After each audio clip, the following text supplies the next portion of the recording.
Salutations. My name is Noel Joshua Hadley. This is the Unexpected Cosmology. Do me a favor, like this video and subscribe if you haven't already. You know the drill. Starting out, I'd like to thank all of my Patreon subscribers. You guys help keep this ministry afloat. There is a link below this video by which you too can subscribe to Patreon, become a supporter of this channel. A simple $5 a month gives you full access to the website, all the articles, all the papers that I turn out. Now, as you guys know, I am a writer. I greatly enjoy the writing process. And a lot of people, they will write to me and they'll say, Noel, I'm a big fan of your work, of your research. I just wish you made more flashy videos, special effects, voiceovers and video clips and all that kind of stuff. And so I get it. In those regards, my videos that I make are not for everybody. There's a very specific reason why I do what I do. One of those reasons is that I still believe that reading is the best way to digest information, still to this day. And so when I make these videos, I'm essentially just reading my own papers, which you can get on my website, and you have the opportunity to listen or to read along. Well, this is a part of a presentation I gave a couple years ago now. I'm not really sure how long ago. This is called 500 Years of the Phoenix. You can see it right there. And I have added a lot of new information to this iteration of it. In fact, this week, I'm going through the life of Nero. Just yesterday, I dropped a video where I was presenting first century evidence that Christians believed Nero, even though he died, that he was going to be coming back again. And Yah willing, I will again present yet another video to you tomorrow on the subject of Nero. Anyways, let's get right into this. 500 Years of the Phoenix. Hold on. First, let me tie my hair back. It's kind of hot in here. Okay, well, here we go. Discovering the role of the Phoenix in the 7,000-year timeline deception came by total accident. I was just sitting around by the poolside, skimming through the pages of the Apostolic Fathers, sipping on some iced tea or something, minding my own business. You know the drill. When I happened upon a passing mention of the bird. Seriously, why doesn't anyone tell me this stuff? It's like everyone expects me to dig through the annals of his story and excavate for myself. It was Clement of Rome who let me in on the news. And here is what he has to say on it. Let us consider, beloved, how the Master shows to us continually the resurrection that is about to be, of which he hath made our Adonai Yahushua HaMashiach the first fruit, having raised him from the dead. Let us look, beloved, at the resurrection that is ever taking place, day and night. Show to us the resurrection. The night is lulled to rest, the day arises, the day departs, the night cometh on. Let us consider the fruits, in what way a grain of corn is sown. The sower goeth forth and cast it into the ground, and when the seeds are cast into the ground, they that fell to the ground dry and naked are dissolved. Then after their dissolution, the mighty power of the providence of the Adonai raises them up. And from one seed, many grow up and bring forth fruits. This is 1 Clement chapter 24. Pause. The passage I showed you says nothing about the Phoenix. What gives? Hold your horses. We're getting to it. One thing at a time. Rome wasn't built in a day, It would... It probably wasn't even destroyed in a day, but you never really know. I wasn't there. Speaking of which, only the untrained eye will fail to recognize what just went down. The timing of the resurrection, according to Clement, was quote unquote about to be, rather than hundreds, if not thousands of years into the future. That's a given by this point. The immediate return of Yahushua HaMashiach occurred in 70 AD, which was furthermore established in my glorious appearing doctoral thesis, some of which we read from yesterday for my Nero presentation. In the same paper, I demonstrated to my own satisfaction why Clement was a contemporary of the temple generation, writing his letters before the temple was destroyed and not decades afterwards. But then notice what else is going on. Blink and you'll miss it. We are given two examples of the resurrection as a cyclical event. No, it's not simply a one-time affair. Day and night, day and night, day and night, rinse and repeat. The rising and the setting of the sun showcases the reality of the ever continuous resurrection reset. The other example he offers has to do with the sower and the seed, planting season and harvest. The mystery religions utilize the same parables, though it's not like the Torah didn't institute holy days, which lined up with the farmer's calendar. If you're not a friend of metaphors and need this spelled out for you, the sun in relation to the seeds, that is, then Clement doesn't disappoint. He writes, the mighty power of the providence of the Adonai raises them up. The number one question on everybody's mind, or in the very least, the inquiry which has landed in my lap more than any other over the course of my entire writing career, is how long the fig tree generation of Mattatyahu 24 would have to wait before the kingdom of Mashiach was ushered in. 500 years after the resurrection of Yahusha is my best guess. Now, let me explain here. As far as I'm concerned, Yahushua HaMashiach is king, high priest, and when he was born and the star was shown over Bethlehem, it was a declaration of the king and his kingdom. And the kingdom was within. The kingdom existed then. Okay, the kingdom hasn't gone away now. When I'm talking about the 500 years, I'm talking about when the kingdom was physically ushered into this earth. And I know that goes against a lot of people's research. This is my personal thesis, and I'm finding a lot of information to back it up. At first, it was simply a hunch, which in turn quickly became a thesis. My proposal has frustrated the large swath of preterist Tartarian hybrids who insist the kingdom was brought to fruition as a physical and recognizable entity in the whereabouts of 70 AD. And of course, I've seen different years in there. I didn't give up, though, despite the peer pressure to surrender to the typical seminary talking points. Some of you may be happy to know that the evidence which I pulled only continues to impress. Well, here's the part of Clement's letter which involves the phoenix. Let us consider the wonderful sign that happens in the region of the east, even about Arabia. There is a bird which is called the phoenix. This, being the only one of its kind, lives for 500 years, and when the time of its death draws near, it makes for itself a nest of frankincense and myrrh, and the other perfumes into which, when its time is fulfilled, it enters and then dies. But as its flesh rots, a certain worm is produced, which, being nourished by the moisture of the dead animal, puts forth feathers. Then, when it hath become strong, it taketh the nest wherein are the bones of its ancestor, and bearing them, it flies from the region of Arabia to that of Egypt, to the city which is called Heliopolis. There in daytime, in the sight of all, it flies up and places them upon the altar of the sun, and having done so, returns back. The priests, therefore, look into the registers of the times and find that it has come at the completion of the 500th year, 1 Clement chapter 25. Clement did it. He actually did it. I nearly fell out of my chair when reading about the phoenix being an example, but also a sign of the impending resurrection events, which may have been dangerous, seeing as how I was seated near the edge of a pool and the no dive sign. The Greeks and the Egyptians claimed the phoenix lived for 500 years. Just before its life expired, the phoenix would build a nest and then set itself on fire. Then a new phoenix would rise from the ashes of the old.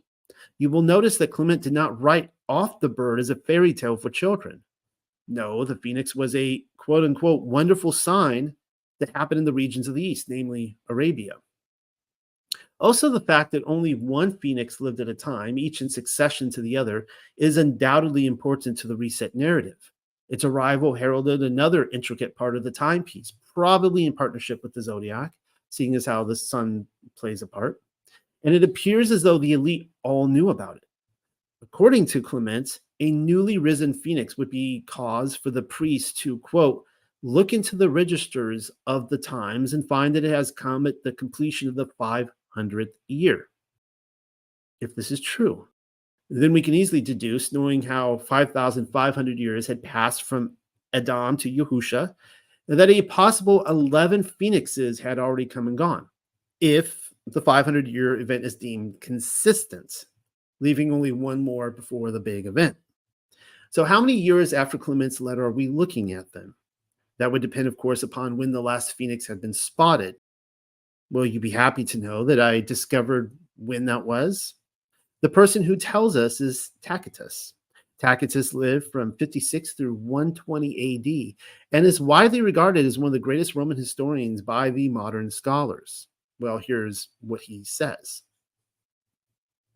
In the consulate of Paulus Fabius and Lucius Vitilius, after a long period of ages, the bird known as the phoenix visited Egypt and supplied the learned of that country and of Greece with the material for long disquisitions on the miracle. I propose to state the points on which they coincide, together with the larger number that are dubious, yet not too absurd for notice. That the creature is sacred to the sun and distinguished from other birds by its head and the variegation of its plumage is agreed by those who have depicted its form. As to its term of years, the tradition varies. The generally received number is 500, but there are some who assert that its visits fall as intervals of 1,461 years, and that it was in the reigns first of Sisosis, then of Amasis, and finally of Ptolemy, third of the Macedonian dynasty, that the three earlier phoenixes flew to the city called Heliopolis with a great escort of common birds, amazed at the novelty of their appearance. But while antiquity is obscure, between Ptolemy and Tiberius, there were less than 250 years. Did you get that, Tiberius? We'll discuss in a second. Whence the belief has been held that this was a spurious phoenix, not originating on the soil of Arabia, and following none of the practices affirmed by ancient tradition. This comes from Annals 6:8. Hold on, I need a drink. Where was I? Though Tacitus confesses antiquity is obscure on the arrival of the phoenix, he confirms that the bird arrived in Heliopolis for the reigns of Sisosis and Amasis, if I'm pronouncing those names right, Ptolemy, and then Tiberius. Recall your history. Ptolemy was the successor of Alexander the Great, founder of the Ptolemaic Empire, and ruled as pharaoh of Egypt until his death in 282. But then we have Caesar Tiberius.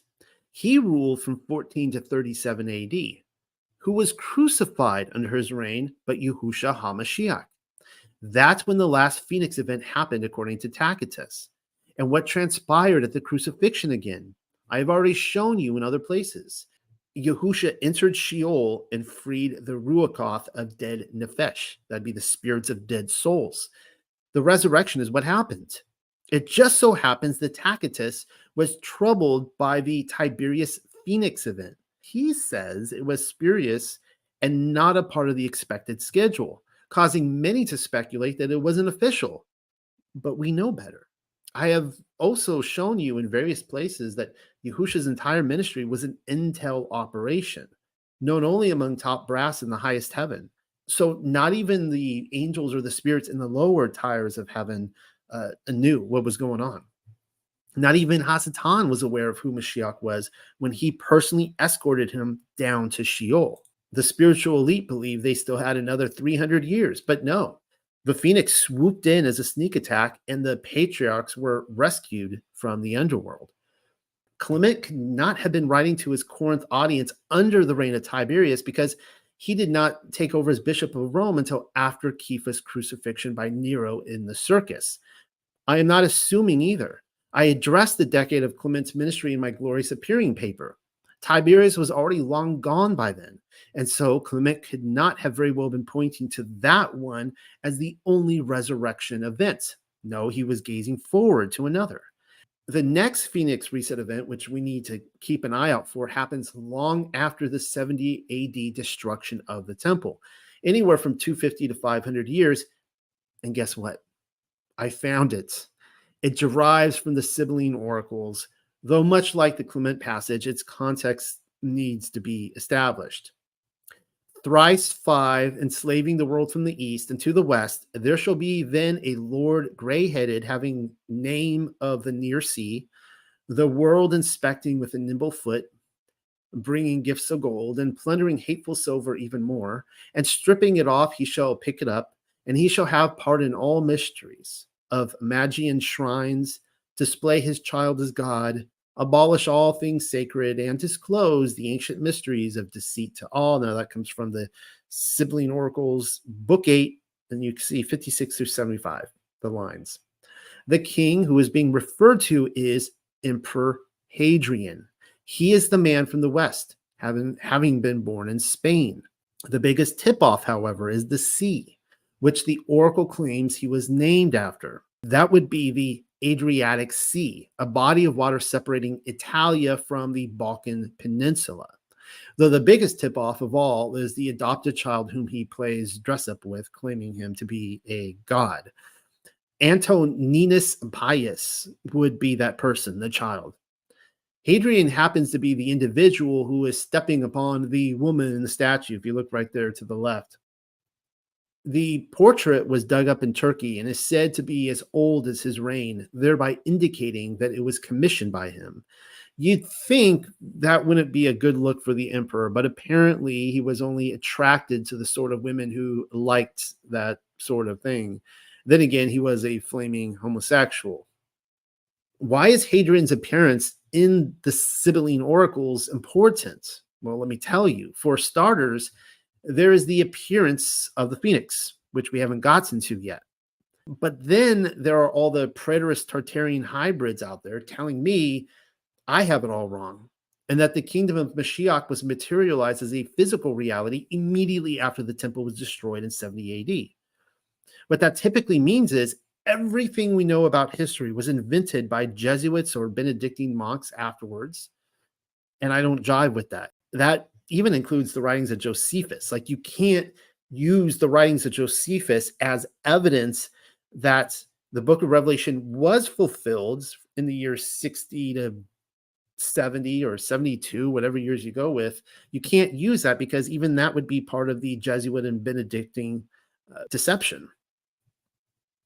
The same line of thought leads them to explain how the present day Jerusalem is not the historical Yerushalayim, and that we are looking for it in the wrong location. The deduction, you see, is that Yerushalayim was completely destroyed. And so how can there possibly be a fortified city going by the name in modern Israel if nobody got around to rebuilding it? You see what I mean? Well, I just showed you the presence of Hadrian in the Sibylline oracles. He existed on the timeline that we're looking at, and it just so happens that Hadrian rebuilt Yerushalayim. Only when he did it, when he rebuilt the city, it went by another name, Alia Capitolina. What a lame title, but whatever. We'll go with it.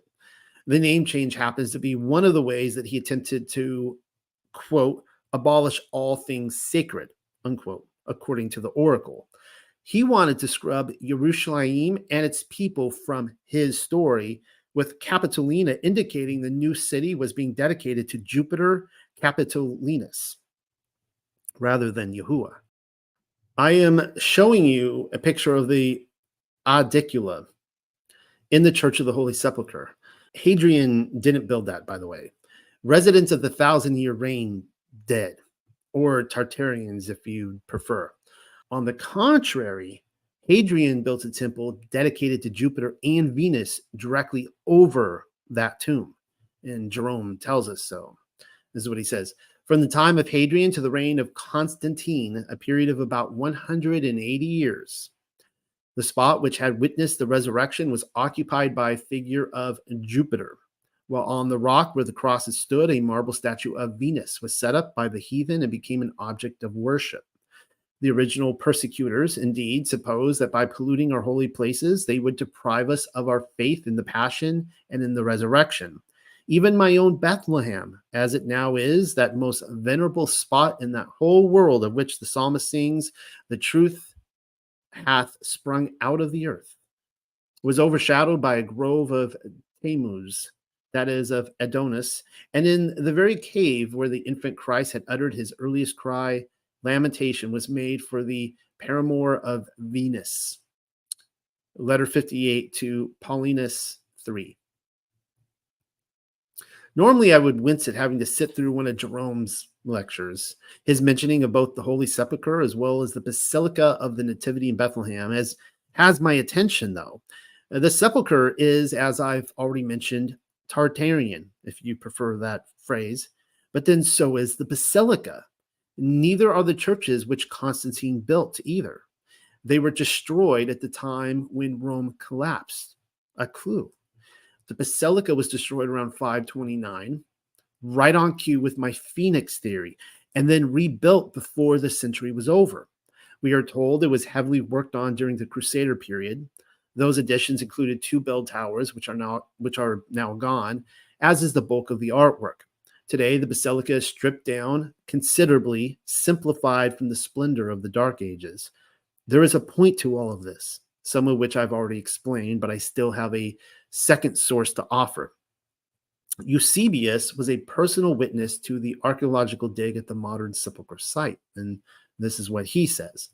Accordingly, they brought a quantity of earth from a distance with much labor and covered the entire spot.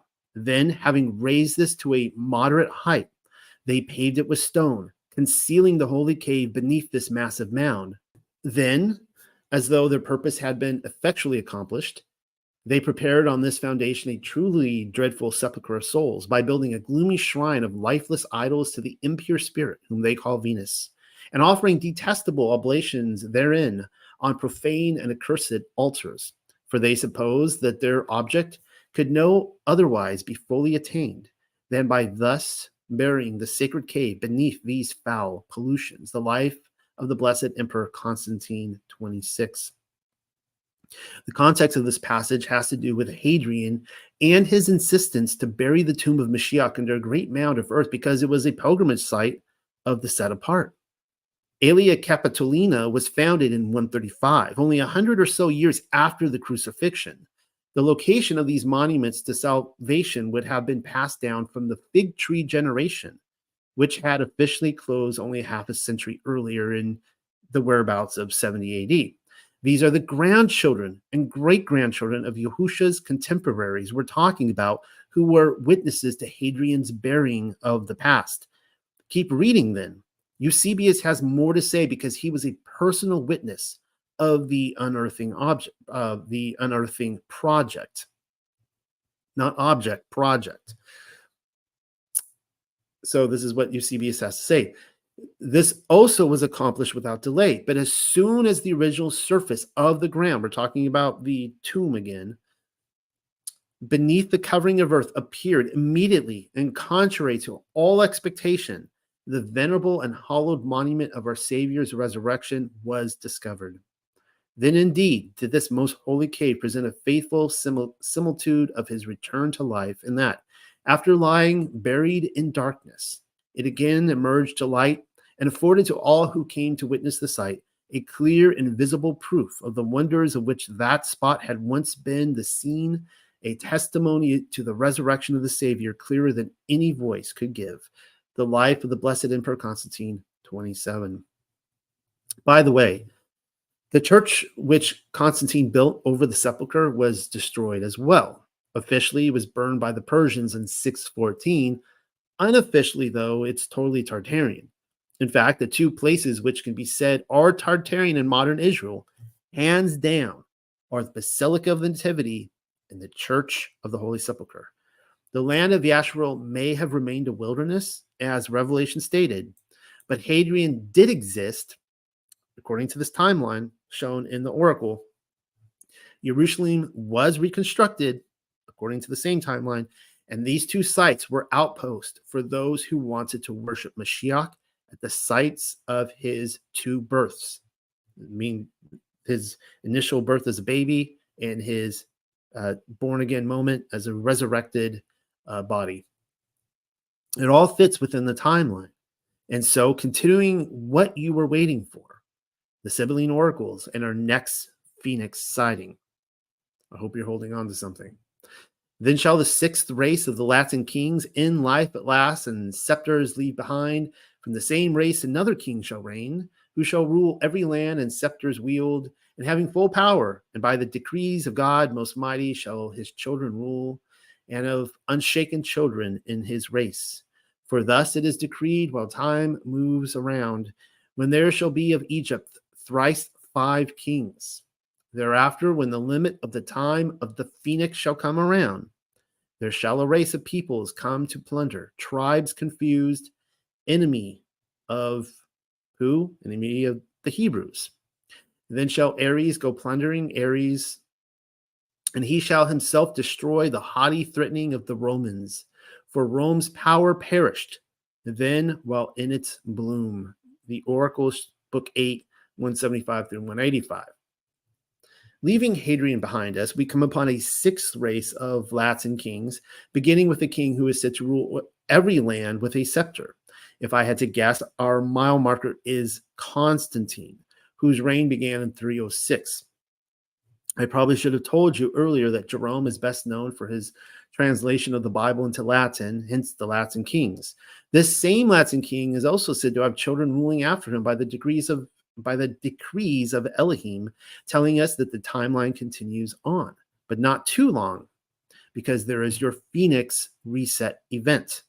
It coincides with the people who arrived with one specific purpose in mind: to overthrow Rome, a reference to 476 AD. And as you can see, they were enemies of the Hebrews, an altogether separate category from the Latin kings, as far as I'm concerned. Even though the Latin kings were put there by Elohim, and that's true, they weren't the Hebrews. And so, anyways, Rome becomes cinders and ashes because of the Phoenix, obviously, and you'll never guess what happens next. Are you ready for this? I'm ready. Ready as I'll ever be. After another dozen or two stanzas describing the woes of Rhodes and Thebes, Egypt, Rome, Delos, Samos, and the Persians, all lining up with the dominoes of Rome's destruction, we stumble upon this rather interesting, I should say, phenomenally fascinating passage. Later again, thereafter, there shall come an evil to the Persians for their pride, and all their insolence shall come to naught. And then a holy Adonai of all the earth, having raised up the dead, shall wield the scepter unto all ages. The Sibling Oracles, Book 8, 220 through 225. Seems pretty straightforward, though I'd rather not assume. Would you like me to comment upon it? I can, if you feel a statement is needed.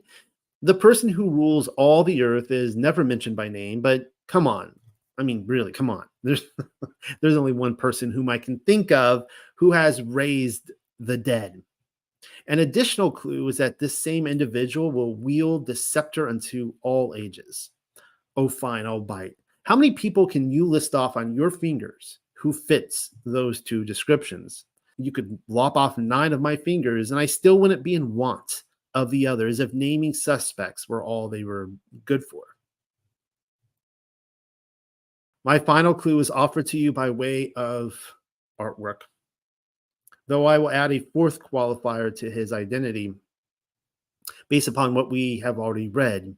He greatly contrasted the Gog Magog people, the Persians, destroyers of Rome, and that he was a friend of the Hebrews. Well, wouldn't you like to know what happens afterwards? I would. Continuing without interruption, then saving my commentary for afterwards. So I will pause for a quick drink of coffee. How he shall utterly destroy. Dry land shall bloom together with the leaves, appearing in the heavenly firmament shall bring to light upon the solid rock, rainstorm and flame, and much wind on the land, and over all the earth a multitude of poisonous sowings.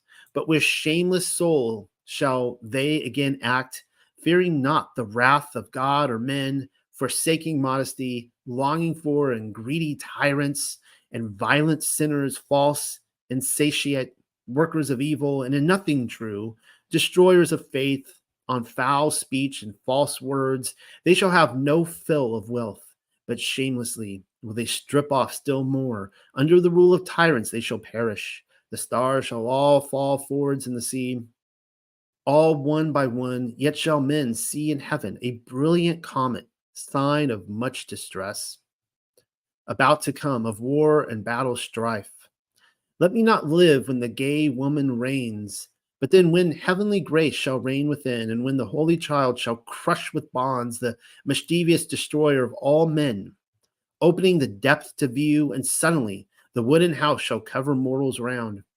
But when the generation 10th shall be within the house of Hades, afterwards the mighty sway of one of female sex, and God himself shall increase many evils, when she with royal honor has been crowned, and altogether then an impious age, the sun obscurely looking shines by night, the stars shall leave the sky, and with much storm a hurricane shall desolate the earth. And there shall be a rising of the dead. The running of the lame shall be most swift. The deaf shall hear, the blind shall see, and those that talk not shall talk. And to all shall life and wealth be common, and the land alike for all, divided not by walls or fences, shall bear more abundant fruits, and fountains of sweet wine and white milk and honey it shall give, and judgment of the immortal God, great King. The Sibling Oracles 8, 235 through 279. Mashiach brings with him judgment, but by which we are told he shall utterly destroy. There are various ways in which this is accomplished, wind being one such method, but the flame is also mentioned, and that speaks of the melted cities which are being discovered across the greater realm. And as I've long since held, I feel that fire, that melting event, the extreme heat happens as a judgment around the 500 AD mark. What is perhaps not so surprising in all of this, though it may throw the romantics for a loop, is the rebellion against Mashiach's government even after it is established. Securing 1,000 years of rest is indeed a heavy stone to be lifted, considering the bulk of humanity finds righteousness to be repugnant or to be a bore. Eventually, after what appears to be more desolation of the earth, the dead are raised. But then for the remaining mortals, the deaf hear, the blind see, the mute talk, and I would assume the lame walk. Wealth is common to all. Cities of shalom welcome open borders, and the land is abundant with fruit, as well as fountains of honey, wine, and milk. Really, they don't teach his story like they used to. All right. For sake of time, because I want to keep my video shorter, I'm going to skip this part on the three magi and how that relates to the phoenix, according to Clement. I do want to show here these images of the phoenix, which crop up. They crop up during the short season.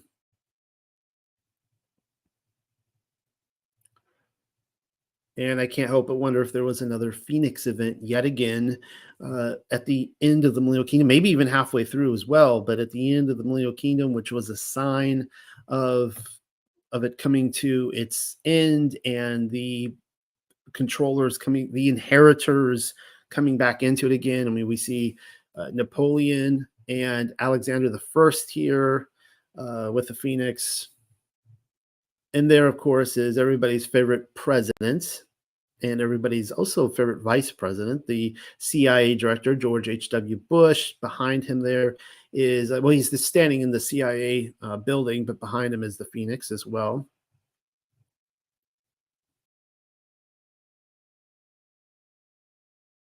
Yeah, I think that's it for today. So thank you guys for tuning in to that new information I have on the Phoenix and the timeline, and why I'm really convicted that history did go on for another 500 years. Do I have any more pictures? No, that's it.